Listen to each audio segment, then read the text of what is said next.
आपल्याला मार्केटमध्ये होणारे बदल समजले पाहिजेत, जाहिरातींच्या प्रणाली बदलत आहेत त्या समजल्या पाहिजेत आणि ह्या जर समजून घेतल्या नाही, बदलते ट्रेंड जर आपण लक्षात घेतले नाही तर आपण मार्केटमध्ये टिकू शकणार नाही. आत्ता एकदा मी ITI कॉलेजला एका व्याख्यानाला गेलो होतो. मी विचारलं कोणकोणते ट्रेड आपल्या इथे शिकवले जातात. एक काळ ITI मेकॅनिकलमध्ये जर एखादा पोरगा त्यानं ITI केला आणि इंजिनवर काम करणारा जर पोरगा असला 10 गावात असा पोरगा भेटायचा नाही. आणि लोक म्हणायची गाडीच्या इंजिनचं काम करायचं ना, अरे इकडे तिकडे नका नेऊ, ते पाचोऱ्यात अमुक जण आहे ना, इंजिनचं काम तिथंच चांगलं करा. इंजिनवर काम करणारा फिटर मिळत नव्हता. आता इंजिनच उरणार नाही येणाऱ्या काळात गाड्यांमध्ये. आपल्याला बदलावं लागेल आणि जर आपण बदललो नाही आपण मार्केटमध्ये टिकू शकणार नाही. एक आता राजकारणामध्ये अमोलदादा काम करतात. नवीन जुन्या निवडणुका आठवा. निवडणुका सुरू झाल्या का भिंती रंगवायच्या, मग भिंती बुक करायच्या, प्रचाराची यंत्रणा भिंती रंगवून व्हायची. नंतर फ्लेक्सचा जमाना आला. आता फ्लेक्सवरती उरलं नाही, आता हातात येऊन थांबलंय सगळं. विदिन अ सेकंद सगळा डिजिटल मीडियाचा वापर केला जातो. मला वाटतं येणाऱ्या काळाबरोबर जर आपण बदललो नाही तर आपण टिकू शकत नाही. आपल्याला मुलांना बदलवायचं आहे, पण हे बदलत असताना संस्कार, जुन्या काही चांगल्या गोष्टी त्या आपण येणाऱ्या पिढ्यांना देतो का? पुण्यामध्ये पोलिसांनी कारवाई केली. एका ठिकाणी 2500 किलो ड्रग्ज सापडलं. पुण्यामध्ये शिकायला येणारी पोरं कुठून येतात तो शिकायला? नगर, नाशिक, सोलापूर, पाचोरा, जळगाव, धुळे, नांदेड, खेड्यापाड्यातनं पोरं तिथे शिकायला येतात. या पोरांच्या आजूबाजूला चांगलं वातावरण ठेवणं, आपल्या पोरांनी या गोष्टींमध्ये अडकू नये याच्यासाठी लहानपणापासून त्यांच्यावरती संस्कार करणं, चांगलं वाईट ठरवण्याची दृष्टी त्यांच्यामध्ये निर्माण करणं ही पालकांची जबाबदारी आहे. आणि म्हणून वेगवेगळ्या विषयांवरती बोला. चांगल्या चित्रपटांना पोरांना घेऊन जा, चांगल्या नाटकांना घेऊन जा, चांगल्या कीर्तन प्रवचनांना घेऊन जा, चांगल्या वेबसिरीज पोरांना दाखवा. कोटा फॅक्टरी नावाची एक वेबसिरीज आली आहे, कुणी पाहिली आहे का? 2-4 लोकांनी ती बघितलेली आहे. आता सॅम बहादूर नावाचा एक पिक्चर येऊन गेला, बघितलाय का? हा, काही लोकांनी बघितलेला आहे. चांगले चित्रपट बघितले पाहिजेत. सर मानेकशॉ यांच्या आयुष्यावरचा तो पिक्चर आहे. भारत पाकिस्तान युद्ध असेल, पाकिस्तान बांगलादेश फाळणी असेल, यामध्ये ज्यांची महत्त्वाची भूमिका होती ते सर मानेकशॉ, सॅम बहादूर. त्यातला एक सीन आहे, एक ज्युनियर ऑफिसर चुकून सिनियर ऑफिसरला सॅल्यूट करत नाही आणि मग त्या सिनियरला राग येतो आणि तो त्याच्या ज्युनियरला सांगतो, तू मला सॅल्यूट केला नाही, आता तुला पनिशमेंट आहे. आणि पनिशमेंट काय? तू 1000 वेळा मला सॅल्यूट करायचं. आता ते ज्युनियर सिनियरला 1000 वेळा सॅल्यूट करत असते आणि तिथून सॅम बहादूर चाललेले असतात. हा सगळा प्रसंग बघतात आणि विचारतात, हे काय चाललंय? हा सारखा सॅल्यूट का करतोय? तेव्हा त्या सिनियरला सांगितलं, हा माझा ज्युनियर आहे, यानं मला सॅल्यूट केला नाही आणि म्हणून मी त्याला पनिशमेंट दिली आहे, यानं मला 1000 वेळा सॅल्यूट करायचं. सॅम बहादूर सांगतात, ही आर्मी आहे, आर्मीमध्ये शिस्त लागते, ज्युनियरनं सिनियरचा रिस्पेक्ट केलाच पाहिजे. तुम्ही दिलेली पनिशमेंट अगदी योग्य आहे, यानं तुम्हाला 1000 वेळा सॅल्यूट केलाच पाहिजे. पण सॅम बहादूर म्हणतात, आर्मीचा दुसरा पण एक नियम आहे. म्हणजे काय? सॅल्यूटचा स्वीकार सॅल्यूटनंच करायचं असतं. ते तुम्हाला 1000 वेळा सॅल्यूट करेल, पण त्याचा स्वीकार करताना तुम्ही पण रिटर्न 1000 वेळा सॅल्यूट केला पाहिजे. एवढी मोठी माणसं किती जमिनीवर होती. हेच सॅम बहादूर जेव्हा आर्मी हॉस्पिटलमध्ये ॲडमिट होते तेव्हा देशाचे राष्ट्रपती अब्दुल कलाम साहेब त्यांना भेटायला गेले आणि भेटल्यानंतर त्यांची विचारपूस केली. सॅम बहादूर असे कॉटवर झोपलेले होते, फारसं हालताही येत नव्हतं. विचारपूस केली तब्येतीची आणि जाताना कलाम साहेब म्हटले, फील्ड मार्शल, तुम्ही आर्मी हॉस्पिटलमध्ये ॲडमिट आहात, तुमची काही तक्रार आहे का? त्यावरती मानेकशॉ म्हटले, प्रेसिडेंट, माझी एकच तक्रार आहे. काय? देशाचे राष्ट्रपती समोर उभे असताना मी आत्ता उठून उभं राहून त्यांना सॅल्यूट करू शकत नाही, एवढीच माझी तक्रार आहे. काय जगली ही माणसं. मला वाटतं चांगले आदर्श जर पोरांच्या समोर प्रस्थापित करायचे असतील तर ते केवळ सांगून होत नाही, आमच्या वागण्यातून ते आम्हाला प्रस्थापित करता येतील का याचे प्रयत्न व्हायला हवेत. माझा दावा आहे, आपण जसं सांगू तसं मुलं वागत नाहीत, आपण जसं वागू तसं मुलं वागत असतात. हे पोरींनो, तुमचं एवढं कौतुक केलं, पुढच्या दोघी तिघी तुम्ही दोघी शांत बसा. तुमचं एवढं कौतुक केलं, तुमच्यापेक्षा आमची पोरं हुशार आहेत. एक तरी पोरगा बडबड करतोय का बघा. ही तिच्या कानात काहीतरी म्हणाल, ती तिच्या कानात काहीतरी सांग. अजिबात कोणी बोलायचं नाही. आता बघू कोण जिंकतंय. आता मुलं पुढे आहेत सध्या, सगळे ताट बसा. पालक सभेला पोरं बोलवायलाच नको होती, ती जरा अडचण झाली. पालकांशी बोलावं का त्यांच्याशी बोलावं तेच कळे ना मला, पण हरकत नाही. सांगायचं तात्पर्य इतकं आहे, आपण जसं सांगू तसं मुलं वागणार नाही आहेत, आपण जसं वागू तसं मुलं वागणार आहेत. आपल्या वागण्या बोलण्यातनं चांगले आदर्श येणाऱ्या पिढ्यांच्या समोर निर्माण करता येतील का याची काळजी आपण घेतली पाहिजे. आणि सगळ्यात महत्त्वाचं, आपण आपल्या संकल्पना लादू नका. पोरांना दिशा दाखवा, पण लादू नका. तू हेच केलं पाहिजे. आमच्याकडे एक सर्कस आहे आणि त्या सर्कसमध्ये वाघ सिंहाचे प्रयोग चालू असतात. एक लहान पोरगं एक कुत्र्याचं पिल्लू घेऊन आलं आणि सर्कसच्या मॅनेजरला म्हटलं, उद्या पहिला प्रयोग या पिल्लाचा झाला पाहिजे. सर्कसचा मॅनेजर म्हटला, लोक वाघ सिंह बघायला येतात, हे पिल्लू कोण बघेल? त्यानं सांगितलं, हे पिल्लू विशेष पिल्लू आहे. म्हटले कसं? म्हटलं, हे सुंदर पियानो वाजवत. त्यानं बॅगेतनं पियानो काढला, पिल्लाच्या समोर ठेवला. पिल्लू सुंदर पियानो वाजवायला लागलं. सर्कसचा मॅनेजर म्हटला, उद्या वाघ नाही सिंह नाही, उद्या पहिला प्रयोग या पिल्लाचा होणार. दोघांमध्ये गप्पा सुरूच होत्या. तेवढ्यात एक मोठं कुत्रं हॉलमध्ये आलं. पिल्लाला दातात उचललं, रागात अशी पियानोवरती लात मारली आणि पिल्लाला उचलून हॉलच्या बाहेर निघून गेलं. त्या सर्कसच्या मॅनेजरनं त्या पोराला विचारलं, हे कोण आहे आणि एवढा राग का? त्या पोरानं सांगितलं, ये इसकी माँ है और इसे डॉक्टर बनाना चाहती है. आपल्याकडे नियम आहे का? ज्याला डॉक्टर व्हायचंय त्यानं पियानो वाजवायचा नाही, ज्याला पियानो वाजवायचं त्यानं डॉक्टर व्हायचं नाही. चायनामध्ये वयाच्या 11व्या वर्षी एक मुलगी बुद्धिबळामध्ये ग्रँड मास्टर होते. पत्रकारांनी तिला विचारलं, बाई तुझी आवड काय? जी मुलगी बुद्धिबळात ग्रँड मास्टर होते तिची आवड काय असेल? बुद्धिबळ. तिनं सांगितलं, अभ्यास करणं ही माझी आवड आहे. पत्रकारांना वाटलं अभ्यास पण बुद्धिबळाचाच करत असेल. तिला विचारलं, तू अभ्यास कशाचा करते? तिनं सांगितलं, परराष्ट्र धोरण, वेगवेगळ्या देशांमधले हितसंबंध याचा मी अभ्यास करते. या मुलांच्या लाईन क्लिअर आहेत. आमच्या अभ्यासाच्या जागा कोणत्या, आमचे छंद कोणते, उदरनिर्वाहासाठी अपेक्षित असणारी कौशल्य कोणती. मला वाटतं ह्या लाईन क्लिअर असल्या पाहिजेत पालकांच्या, शिक्षकांच्या आणि विद्यार्थ्यांच्या.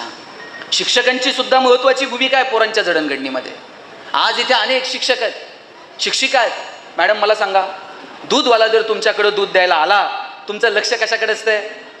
दुधाच्या मापाकडे असतंय. ते पण लक्ष तुमचं पहिल्या मापाकडे नसतं, त्याच्यानंतर ते वरतून एक फुकटची धार होतं. आपलं लक्ष त्या दुसऱ्या धारेकडे असतंय. त्यानं ती दुसरी धार, पहिलं माप तर त्याच्या बापाला टाकावं लागेल. आपण ते सोडतोय का? पण वरतून ते एक फुकटची धार होतं, आपलं लक्ष त्या दुसऱ्या धारेकडे असतं. तसं सगळ्या शिक्षकांना शासनाच्या परिपत्रकानुसार, संस्थेच्या सूचनेनुसार काम करावं लागणार. पोरांच्या परीक्षा घ्याव्या लागतील, सिलेबस कंप्लीट करावा लागेल, शासनानं वेगवेगळ्या जबाबदाऱ्या दिल्यात, BLO अमुक तमुक हे सगळं करण्याचं आहे. पण या सगळ्याच्या पलीकडे जाऊन या लेकरांसाठी आपण काही वेगळी धार ओढतो का? या पोरांच्या जडणघडणीसाठी आम्ही काही वेगळे प्रयत्न करतो का? सिलेबसच्या पलीकडे जाऊन आम्ही कधी मुलामुलींशी बोलतो का? ज्या दिवशी तुम्ही रिटायर व्हाल आणि त्या दिवशी जर तुम्हाला कोणी विचारलं तुमच्या आयुष्याची पुंजी काय, काय सांगायचं आहे का शिक्षकांना आपल्या आयुष्याची पुंजी? एवढी ग्रॅज्युएटी, एवढा फंड, पोराचं लग्न केलं, पोरीचं लग्न केलं, पोरीला 50 तोळे घातले, पोराला टेम्पो घेऊन दिलाय. ही शिक्षकाच्या आयुष्याची पुंजी नसते. शिक्षकाला 10 नावं ठणकून सांगता आली पाहिजेत आयुष्यात. ते परवा रणजित खेळलेला पोरगा आहे ना, माझ्या वर्गात होता. खडूनच स्टंप आखून वर्गात क्रिकेट खेळायचा. मी मैदानावर घेऊन गेलो, पोरगा आता रणजी खेळतोय. ती इंडियन आयडल झालेली पोरगी आहे ना, वर्गात सुंदर गाणं म्हणायची, तिचे सूर ओळखले आणि पोरगी इंडियन आयडल झाली. ते परवा विधानसभेत बोललेला आमदार आहे ना, वर्गात मॉनिटर असायचा. मी सांगितलं राजकारणात ते पोरगा काल विधानसभेमध्ये बोलला. ही अशी 10 नावं आपल्याला आपल्या आयुष्यात सर सांगता आली पाहिजे, तर मला वाटतं ती शिक्षकाच्या आयुष्याची पुंजी आहे. शिक्षक असणं याच्यापेक्षा काय भारी असू शकतं मला सांगा. उद्या तुम्ही आमदार व्हा, मंत्री व्हा, तुमच्यापैकी कोण कलेक्टर होईल, SP होईल, तुमच्यापैकी कुणी पोरांना उद्योगात असेल, व्यवसायात असेल, आणि तुमचे शिक्षक तुम्हाला कुठेही रस्त्यावरती, कुठे बाजारात दिसू द्या, 2 मिनिट आपण गाडी थांबवतो, पायाला हात लावतो, सर तुम्ही मला शिकवायला होतात. हे कुणाच्या नशिबात आहे मला सांगा. हे प्रेम शिक्षक सोडून दुसरं कोणाच्या नशिबात नाही. आणि म्हणून या पालक मेळाव्याच्या निमित्तानं मला शिक्षकांना विनंती करायची, हे इथं जे बसलेले पालक आहेत ना, यात कुणी शिकलेलं असेल, कुणी शिकलेलं नसेल, कुणाची पहिली पिढी शिकत असेल, कुणाची दुसरी पिढी शिकत असेल, यात कुणाला एखादं गणित सुटायचं नाही, कुणाला इंग्रजीतलं एखादं स्पेलिंग कळायचं नाही, पण यांची अपेक्षा आणि शिक्षकांवरचा विश्वास एवढा दृढ आहे. अरे शिंदेसाहेबांच्या शाळेत पूर्व गेलं आहे, अमुक अमुक शिक्षिका क्लास टीचर आहेत, मॅथला अमुक अमुक शिक्षक आहे, इंग्रजीला अमुक अमुक शिक्षक आहे, माझ्या पोराचं भविष्य उज्ज्वल आहे, ही अपेक्षा घेऊन ही माणसं सगळी तुमच्यापाशी आलेली आहेत. आणि ह्या अपेक्षांचं ओझं पेलावणं ही सगळ्यात मोठी जबाबदारी जर कुणावर असेल तर ती शिक्षकांवरती. तुम्ही संस्थापकांजवळ जा, भांडा, आम्हाला हे अवेलेबल करून द्या, मला ते अवेलेबल करून द्या, आमच्या पोरांना ग्राउंड द्या, लॅबोरेटरी द्या, लायब्ररी द्या, इन्फ्रास्ट्रक्चर उभं करून देतील, पण त्या पोरांपर्यंत ते पोहोचवणं आणि त्यांच्या संस्कारांच्या बाबतीत काळजी घेणं, यासाठी मात्र शिक्षकांना काम करावं लागेल. तुम्ही किती नशिबान आहात बघा. मी नवीन स्वच्छता अभियानामध्ये काम करायचो, शाळेमध्ये जायचो आणि शिक्षकांना सांगायचो, हे स्वच्छतेचे 6 संदेश भित्तीपत्रक इथे चिकटवा आणि पोरांना हे समजून सांगा, पोरांना स्वच्छ राहायला शिकवा. त्यातला एक संदेश होता, जेवणाच्या अगोदर स्वच्छ हात धुतला पाहिजे. आणि सचिन तेंडुलकरला ब्रँड अँबॅसेडर करून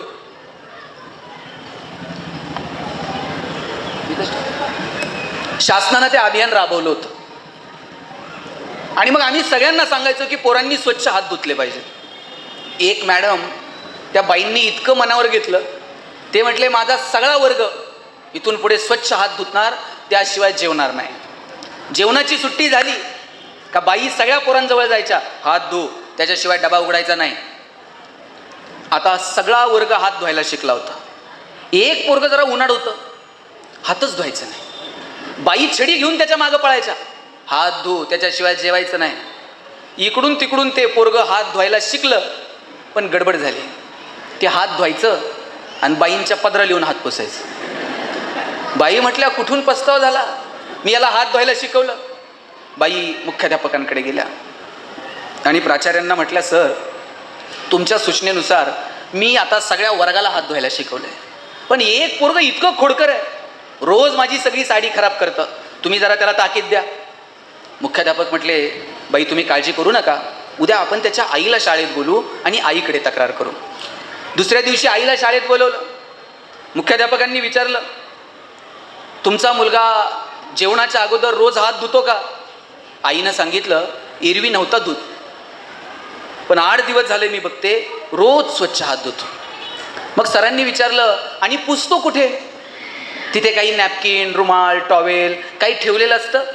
आई म्हटली, कशाचं नॅपकिन आणि रुमाल हो सर, तिथं रांजणावर हात धुताय, पळत पळत येत आहे आणि माझ्या पदराला हात पुसताय. मग सरांनी विचारलं, आणखी काही बदल तुमच्या मुलात झालाय का? आई म्हटली, हो आणखी एक बदल झालाय. म्हणे काय? अहो मी एरवी जर शेतावर जायला निघाले तर कमरेला असा पदर खुचून जायचे, आता पोरगं येते म्हणते, आई पदर असा कमरेला खोचायचा नसतो. आमच्या बाई कशा पिन करून येतात, तशी पिन करून शेतावरती जायचं. एरवी माझे केस विस्कटलेले असायचे, आता पोरगं म्हणते, आई केस असे विस्कटलेले नाही ठेवायचे. आमच्या बाई कशा विणी करून येतात, तशी विणी करून तू शेतावरती जायचं. त्या मुख्याध्यापकांनी त्या बाईंना सांगितलं, बाई तुम्ही किती नशिबान आहात, हे पोरगं घरी गेल्यानंतर त्याच्या आईमध्ये त्याच्या बाईंना बघतं आणि शाळेत आल्यानंतर त्याच्या बाईंमध्ये.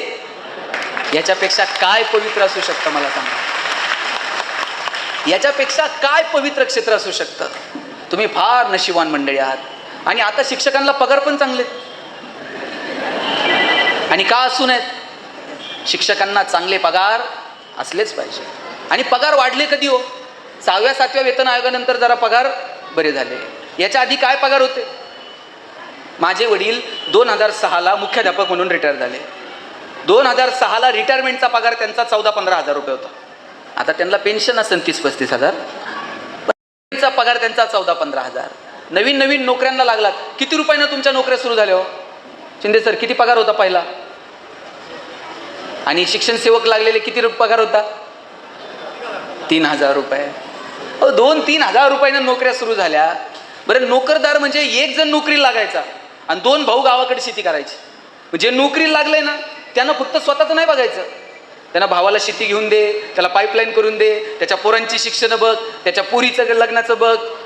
गावाकडचं पेशंट जर शहरात ॲडमिट असलं ना, सरांनी शाळेत जाता जाता डबा देऊन जायचं. पैसे नव्हते, जबाबदाऱ्या मात्र होत्या. बायको जर कधी म्हणली चला जरा जळगावला जाऊन येऊ, गाडी नव्हती आपल्याकडं. मित्राची गाडी घ्यायची, त्याच्यात निम्म रॉकेल, त्यात निम्म पेट्रोल. निम्म्या रस्त्यात गेल्यावर गाडीतलं पेट्रोल संपायचं. मग गाडी वाकडी करायची. 5:30. आई किती वाजता उठते? 5 वाजता. 5 वाजता आईला उठून पुढचा अर्धा तास फक्त त्याला उठवायलाच जातो. उठ बाबा, बस बाबा, डोळे चोळ बाबा. ते म्हणते 2 मिनटं तर झोपू दे, अजून 1 मिनटं तर झोपू दे. आपला अर्धा तास त्याला उठवण्यात जातो. गाडी आल्यानंतर आपण त्याला गाडीत सोडवायला जातो. काय पोराची अवस्था असते? ते डोळे चोळतंय, इकडे बघताय, तिकडे बघताय. शाळेत पोरग जातं, डोळे चोळत जात. आणि मला आता शिक्षकांना विचारायचं, शाळेतली शेवटची घंटा वाजली, काय अवस्था असते पोरांची? कैदी तुरुंगातनं बाहेर पडावेत अशी पोरं उड्या मारत बाहेर पडतात. काय आनंददायी शिक्षणाची कोणती संकल्पना! पोरं उड्या मारत शाळेत आली पाहिजेत.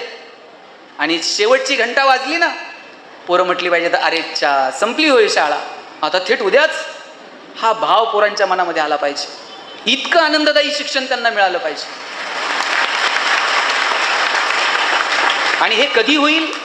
जेव्हा पालक, शिक्षक, संस्था, आपण सगळेजण एकत्रित या शिक्षणावरती काम करू. सगळ्यांची भूमिका महत्वाची आहे. सगळ्यांनी मिळून ठरवलं पाहिजे की आम्हाला या पोरांच्या शिक्षणाच्या संदर्भानं काय निर्णय घ्यायचे. आणि आज जसे आलात ना, तसाच संपर्क, अगदी तसंच प्रेम तुम्ही तुमच्या या शाळेसोबत ठेवा. अमोलदादानं काही अपेक्षा व्यक्त केल्या, ते राजकारणात आहेत. ज्यावेळेस तुम्ही राजकीय पटलावरती काम करायला लागाल, त्यावेळेस शिक्षणामध्ये आमूलाग्र बदल करण्याच्या दृष्टीनं आपल्याला प्रयत्न करावे लागतील. मगाशी ते बोलताना म्हटले की कोणतंही क्षेत्र असो, राजकारणाशिवाय पर्याय नाही. आणि अगदी खरं आहे, राजकारणाकडे बघायचा दृष्टिकोन आपला फार वाईट. माणसंच राजकारणी लोकांशिवाय तर काही आपलं उत्पन्न नाही. राजकारण हा समाजकारणाचा एक भाग आहे. आता कोणतं क्षेत्र असेल जिथं राजकारण नाही? आता शालेय व्यवस्थापन समितीच्या सुद्धा निवडणुका व्हायला लागल्या. परवा तर एका गावात तंटामुक्तीची निवडणूक झाली आणि त्यात भांडणं झाले. असं कोणतं क्षेत्र आहे? म्हणून राजकारणाकडे चुकीच्या अर्थानं न बघता सकारात्मक दृष्ट्या राजकीय व्यक्तींनी सुद्धा शिक्षणाकडे बघितलं पाहिजे. जेव्हा ही बघण्याची दृष्टी असणारी लोक राजकारणात येतील, यशस्वी होतील ना, तेव्हा हे दिवस बदलतील. आणि ते दिवस बदलण्यासाठी आपल्याला सामूहिक प्रयत्न करावे लागतील. इथं बसलेले जे विद्यार्थी आहेत, आता मला शेवटचे 5 मिनिट तुमच्यासाठी बोलायचे. ताड बसा, चला बघू आता कोण जिंकते. आता मुली पुढे गेल्यात ना, आता शेवटचे 5 मिनिट. पोरांनो, मला तुम्हाला सांगायचं आहे, 9वी 10वीला तुम्ही आलात, तुमची उंची वडिलांच्या खांद्याला आली, वडिलांची चप्पल तुमच्या पायाला यायला लागली. एकदा का बापाची चप्पल पोराच्या पायाला आली, बाप रागवत नाही, बाप चिडत नाही, बाप पोराला मारत पण नाही. तुम्ही छोटे होतात तोपर्यंत चुकलं तर वडील चापट मारायचे, हे नीटबास. आता पोरगा एकदा खांद्याला आला, बाप मारत नाही. अशा वेळेला पोरांनो, तुम्हाला तुमच्या वडिलांच्या डोळ्याची भाषा समजून घेता आली पाहिजे. काय अपेक्षा असते तुमच्या वडिलांची? आज पालक सभेला हे सगळे तुमचे वडील इथे, आई सगळे इथे येऊन थांबलेले आहेत. काय अपेक्षा आहे तुमच्या वडिलांची तुमच्याकडनं? पोरानं दर महिन्याला ₹1,00,000 आणून माझ्या हातात द्यावेत. वडिलांची अपेक्षा ही नाही आहे. वडिलांची अपेक्षा इतकीच आहे, माझ्या पोरानं इतकं मोठं व्हावं, त्यानं त्याच्या पायावर उभं राहावं, त्यानं त्याचं कर्तृत्व दाखवावं आणि एक दिवस असा यावा की लोकांनी म्हटलं पाहिजे की अरे आत्तापर्यंत तुमची ओळख काय, अमुक अमुक यांचा मुलगा, अमुक अमुक यांची मुलगी. एक दिवस असा आला पाहिजे तुमच्या नावानं तुमच्या आईवडिलांची ओळख झाली पाहिजे.